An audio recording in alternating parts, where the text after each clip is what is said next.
पुन्हा एकदा वळूयात पावसाच्या बातम्यांकडे। मराठवाड्यात यंदा पावसानं पुरती निराशा केली आहे। पावसाच्या सततच्या अनिश्चिततेमुळे आणि दीर्घखंडामुळे संपूर्ण मराठवाड्यात खरीप पेरणीचा वेग कमालीचा मंदावला आहे। जून महिना कोरडा गेल्यानंतर जुलै उजाडला तरी सुद्धा परिस्थिती सुधारलेली नाहीये।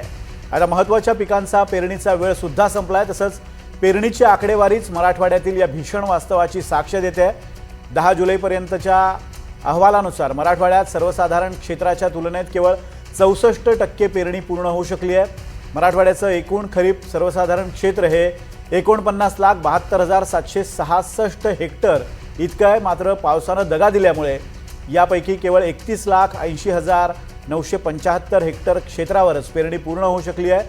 उर्वरित लाखो हेक्टर जमीन अजूनही पावसाच्या प्रतीक्षेत पडून आहे आणि सगळ्यात मोठी धोक्याची घंटा म्हणजे खरीपाच्या मुख्य पिकांच्या पेरणीची वेळ संपत आली। आपल्याला माहिती आहे की जुलैच्या दुसऱ्या आठवड्यापर्यंत खरीपाची पेरणी जवळपास 95 ते 100% आटोपत असते आणि आता जुलैचा दुसरा आठवडा आलाय तरी सुद्धा 40 ते 42% पेरणी शिल्लक आहे।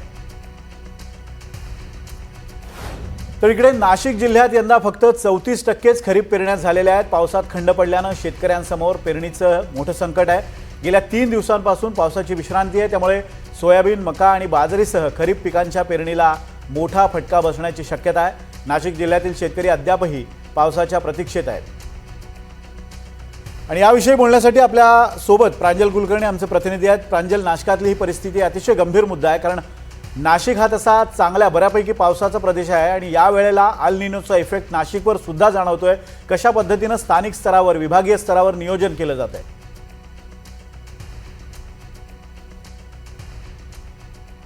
खरं विनोद, म्हणजे जसं तुम्ही म्हणालात की नाशिक आणि कृषी क्षेत्र तसे जवळचं नातं आहेत, कारण नाशिकला देखील कृषी प्रधान जिल्हा म्हणून जे आहे ते नाशिककडे बघितलं जातं। म्हणजे अगदी कांदा असेल, द्राक्ष असेल, डाळिंब असेल किंवा इतर भाजीपाला पिकं असेल हे मोठ्या प्रमाणात ते घेतलं जातं। इथूनच मुंबईला देखील भाजीपाला जो आहे तो इथून पुरवठा त्याचा होत असतो। मात्र आपण जर नाशिकला जर बघितलं तर यंदा पाऊस जो आहे तो अत्यंत कमी झालेला आहे। ते गेल्या वर्षीची जर आपण तुलना केली तर गेल्या वर्षी मे महिन्यापासूनच पावसाला सुरुवात झाली होती आणि जवळपास नोव्हेंबर महिन्यापर्यंत पाऊस जो आहे तो धुवाधार बरसत होता। धरणं देखील जवळपास जून महिन्याच्या शेवटालाच देखील धरणं जी आहेत ती जवळपास 70% वर त्यांचा पाणीसाठा गेला होता। मात्र यंदा आपण जर बघितलं तर कुठेतरी अल निनोचा परिणाम जो आहे तो हवामान खात्याकडून वर्तवण्यात आलेला आहे आणि त्यामुळे जून महिना देखील कोरडा हा गेलेला होता। जुलै महिन्यात आपण जर बघितलं तर 3-4 तारखेला पावसाला सुरुवात झाली होती। 2 दिवस दमदार पाऊस झालेला होता। मात्र त्यानंतर बघितलं तर गेली 4 दिवसांपासून पावसाने नाशिककडे पाठ फिरवलेले आहेत आणि त्यामुळे शेतकऱ्यांसमोर नवं संकट जे आहे ते उभं राहिलेलं आहे। नाशिक जिल्ह्यामध्ये एकूण 15 तालुके येतात। या 15पैकी इगतपुरी, त्र्यंबकेश्वर, पेठ, सुरगाणा हे जे काही तालुके आहेत ते अतिपर्जन्य वृष्टी तिथे होते। अतिपर्जन्य तालुके म्हणून त्यांची खरं तर ओळख आहेत। मात्र या तालुक्यांमध्ये यंदा आपण बघितलं तर पाऊस जो आहे तो अत्यल्प झालेला आहे।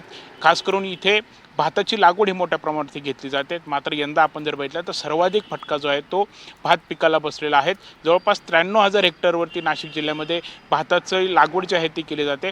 मात्र यंदा फक्त आतापर्यंत 9%चीच लागवड जी आहे ती भाताची झालेली आहे। त्यामुळे आता पुढे एक 3 ते 4 दिवसांमध्ये पावसाचं पुन्हा आगमन येईल, पाऊस चांगला बरसेल असा अंदाज हा वर्तवण्यात आला आहे। त्यामुळे आता कुठेतरी या भात उत्पादक जो पट्टा आहे, जे शेतकरी तिथे आहेत त्यांना देखील दिलासा मिळेल अशीच खरं तर आता आपण अपेक्षा करूयात। तर दुसरीकडे विचार जर केला तर इतर जिल्ह्यामध्ये देखील पाऊस जो आहे म्हणजे नाशिक असेल, दिंडोरी, त्र्यंबकेश्वर किंवा इगतपुरी असेल, इथे काही ठिकाणी जर बघितलं तर पाऊस हा चांगला झालेला आहे। त्यामुळे धरणामध्ये देखील पाणीसाठा जरी बघायला मिळत असला तरी मात्र शेतकऱ्यांच्या पेरण्या ज्या आहेत त्या पूर्ण होऊ शकलेल्या नाही आहेत। गेल्या वर्षीच्या तुलनेमध्ये देखील 50%पेक्षा कमी जे आहेत ते पेरण्या या झालेल्या आहेत। त्यामुळे एकंदरीतच ही परिस्थिती बघता जर पुढे जर पाऊस जर बरसला नाही तर कुठेतरी शेतकऱ्यांसमोर दुबार पेरणीचं देखील संकट जे आहे ते उभं राहू शकतं। खरं आहे प्रांजल, पाऊस बरसला नाही तर दुबार पेरणीचं संकट उभं राहील। जलाशयात जरी पुरेसा पाणीसाठा दिसत असला तरी सुद्धा शेतातली परिस्थिती वेगळी आहे। पेरण्या रखडलेल्या आहेत पावसाअभावी। धन्यवाद प्रांजल दिलेल्या अपडेट्सबद्दल।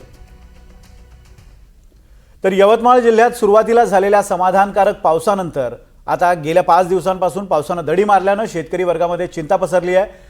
खरीप हंगामातील बहुतांश पेरण्या पूर्ण झाल्या असल्या तरी दमदार पावसाच्या प्रतीक्षेत असलेला शेतकरी पुन्हा एकदा हवालदिल झालाय। कपाशी, सोयाबीन आणि तूर या पिकासह इतर पिकांमधील ओलावा झपाट्यानं कमी होतोय। पिकांवरचा ताण त्यामुळे वाढू लागलेला आहे। त्यामुळे उगवलेली पिकं वाचवण्यासाठी अनेक शेतकरी विहिरी, बोरवेल आणि उपलब्ध सिंचनाच्या माध्यमातून पिकांना पाणी द्यायला त्यांनी सुरुवात केलेली आहे। पावसाचा खंड आणखी वाढला तर मात्र पिकांच्या वाढीवर आणि उत्पादनावर विपरीत परिणाम होण्याची शक्यता नाकारता येत नाही आहे. दरम्यान आकाशात ढगांची ये जा सुरू असली तरी अपेक्षित पाऊस मात्र अजूनही पडत नाही आहे. त्यामुळे संपूर्ण यवतमाळ जिल्ह्यात शेतकरी वर्गामध्ये चिंता पसरलेली आहे. आणि याचा आढावा घेतला आमचे प्रतिनिधी प्रतीक राठोड यांनी.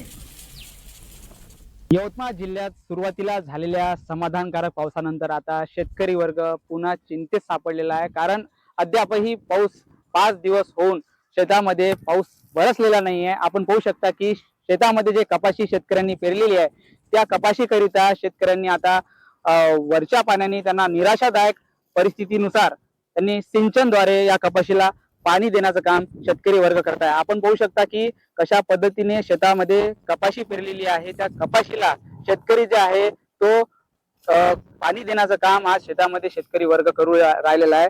आपण एकंदरीत बघितलं गेलं तर जिल्ह्यात बहुतांश ठिकाणी खरीप हंगामातील पेरण्या पूर्ण झाल्या असल्या तरी गेल्या अनेक दिवसांपासून दमदार पावसाचा अभाव असल्याने उगवलेल्या कपाशी, सोयाबीन, तूर आणि इतर पिकांवर ताण येऊ लागला आहे. यामुळे शेतकऱ्यांची चिंता दिवसेंदिवस वाढताना दिसत आहे.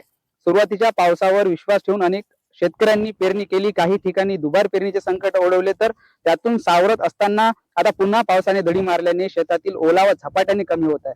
उगवलेली पिके करपू नयेत म्हणून अनेक शेतकरी आता सिंचनाच्या माध्यमातून कपाशी आणि इतर पिकांना पाणी देण्यास सुरुवात करत आहेत. विहीर, बोरवेल आणि उपलब्ध सिंचन साधनांच्या मदतीने पिके वाचवण्याचा प्रयत्न शेतकरी वर्ग करत आहे. कृषी तज्ज्ञांच्या मते तर या टप्प्यावर पिकांच्या वाढीसाठी पुरेसा ओलावा अत्यंत आवश्यक. मात्र पावसाचा खंड आणखी वाढल्यास पिकांच्या वाढीवर परिणाम होण्याची शक्यता असून उत्पादनाची घट येण्याची भीती व्यक्त केली जात आहे. त्यामुळे शेतकऱ्यांनी खतांचे नियोजन, तण नियंत्रण आणि सिंचनाचे योग्य व्यवस्थापन करण्याचा सल्लाही दिला जात आहे. दरम्यान आकाशात ढगांची ये-जा होत असली तरी अपेक्षित स्वरूपाचा दमदार पाऊस अद्याप होत नसल्याने जिल्ह्यातील शेतकरी वर्गांची धाकधूक कायम आहे. पिके हिरवीगार ठेवण्याची शेतकरी दिवस रात्र प्रयत्न करत असला तरी निसर्गाने त्या शेतकऱ्याला जे आहे या निसर्गाने आतापर्यंत सुद्धा 5 दिवस झाले साथ दिलेला नाही आहे. हे चित्र आपल्याला यवतमाळ जिल्ह्यामध्ये पाहायला मिळत आहे. एकंदरीतच बघितलं गेलं तर 9 लाख हेक्टर वरती पेरणी यवतमाळ जिल्ह्यामध्ये होणे अपेक्षित असते. मात्र यावेळेस तो आकडा जो आहे तो कमी प्रमाणामध्ये दिसण्याचा चित्र आज यवतमाळ जिल्ह्यामध्ये पाहायला मिळत आहे. त्यामुळे आज शेतकरी वर्ग या दडी मारलेल्या पावसाने अक्षरशः खरोखरच शेतकरी खूप मोठ्या प्रमाणामध्ये चिंतेत सापडल्या चित्र आज यवतमाळ जिल्ह्यामध्ये पाहायला मिळत आहे. एनडीटीव्ही मराठीसाठी प्रतीक राठोड, यवतमाळ.